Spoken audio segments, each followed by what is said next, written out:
Alors voici une petite introduction à la régression multiple à partir d'un exemple. Dans cet exemple, on va étudier le chiffre d'affaires réalisé sur un certain produit au cours de 12 semaines et voir si on peut expliquer ce chiffre d'affaires à l'aide de deux variables explicatives qui sont le budget promotionnel et puis le budget publicitaire. Donc promotion et publicité comme variable explicative pour le chiffre d'affaires, toutes les données étant en milliers d'euros.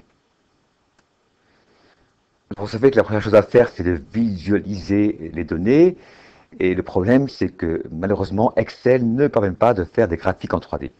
Alors, donc, il y a un graphique en 3D qui a été fait, un nuage 3D qui a été fait avec un autre logiciel qui s'appelle R. Et donc, on voit ici le chiffre d'affaires assez clairement en fonction des deux variables explicatives pub et promotion. D'accord. Et donc, on remarque que ce nuage de points en 3D a une forme assez plate, ce qui est plutôt bien, hein, parce que ça montre qu'on peut assez facilement trouver une bonne relation pour expliquer le chiffre d'affaires avec les deux autres variables. Cette relation, donc, correspondant donc à un plan des moindres carrés, exactement comme on faisait une droite des moindres carrés en dimension 2. On cherche le plan qui explique le mieux, qui passe le mieux possible dans le nuage de points au sens des moindres carrés, c'est-à-dire que on calcule l'équation du plan de manière à ce que la somme des carrés des écarts entre les points et le plan soit la plus petite possible. Revenons donc à Excel et après le graphique, on va étudier les corrélations qui existent entre ces variables. Alors il y a trois variables, donc ça vous fait trois corrélations possibles, trois couples. Et on peut le faire donc un par un, mais il y a aussi un utilitaire, donc dans données utilitaire d'analyse, l'utilitaire de corrélation qui permet d'un seul coup de calculer toutes les corrélations. Donc on entre comme zone d'entrée donc les trois variables.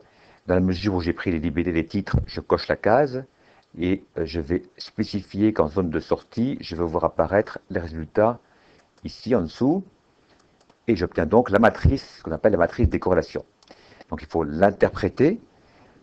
Alors, comment est-ce qu'on fait? Eh bien, on commence par interpréter les corrélations avec le chiffre d'affaires. Et ça, c'est plutôt bien parce que ces corrélations sont assez importantes.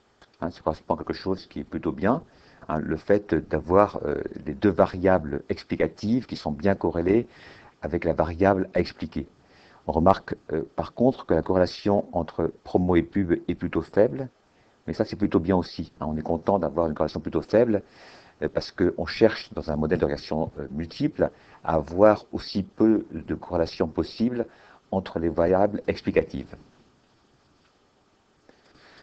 Alors, comme le nuage de points avait une bonne tête et qu'en plus les corrélations se présentent bien aussi, donc corrélation forte avec la variable à expliquer et peu de corrélation entre les variables explicatives, on peut tenter une régression double. Donc, on va démarrer ce traitement en faisant données utilitaire, data analysis, et on choisit la régression. On va indiquer comme variable y, donc variable à expliquer ou variable dépendante le chiffre d'affaires, et on va indiquer comme variable x ou variable explicative ou variable indépendante, donc les deux colonnes correspondant à promo et pub. Comme on a pris les titres et libellés, on coche la case libellé et on spécifie où est-ce qu'on veut les résultats. Donc on met les résultats juste en dessous. OK, voici donc les résultats qu'on va maintenant interpréter. Il y a beaucoup de choses à regarder. On va aller à l'essentiel. Donc, il faut regarder en premier donc le R2. Hein, ça, c'est intéressant. Ça correspond exactement comme dans la régression simple. Ça correspond au coefficient de détermination. C'est donc le pourcentage de variance de la variable CA expliqué par le modèle. Donc c'est assez élevé, donc on est content hein, d'avoir un 80% des variations du chiffre d'affaires expliquées par les deux variables promo et pub. Alors après, en dessous, il y a le R2 ajusté, donc ça on verra plus tard, ça sert à comparer plusieurs modèles.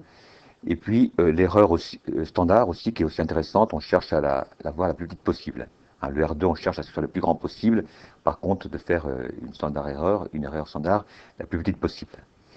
Voilà, donc il reste encore à voir en dessous des résultats que Excel vous donne en fait les coefficients du plan. Hein, c'est quand même assez intéressant évidemment aussi. L'équation trouvée, c'est Y égale donc 5,37 multiplié par pub, plus 8,59 multiplié par promo, plus 8. Voilà. Ça, c'est le coefficient B1. Et ça, c'est le coefficient donc B2 pour la deuxième variable. Voilà, donc ça, c'est le modèle qu'on a trouvé. C'est l'équation du plan des moindres carrés. Il reste à savoir si ce modèle est bon ou pas. Hein, donc on va tester est-ce que ce modèle est significatif. Et pour ça, donc, on aura différents tests qu'on va voir dans une deuxième partie qui va suivre.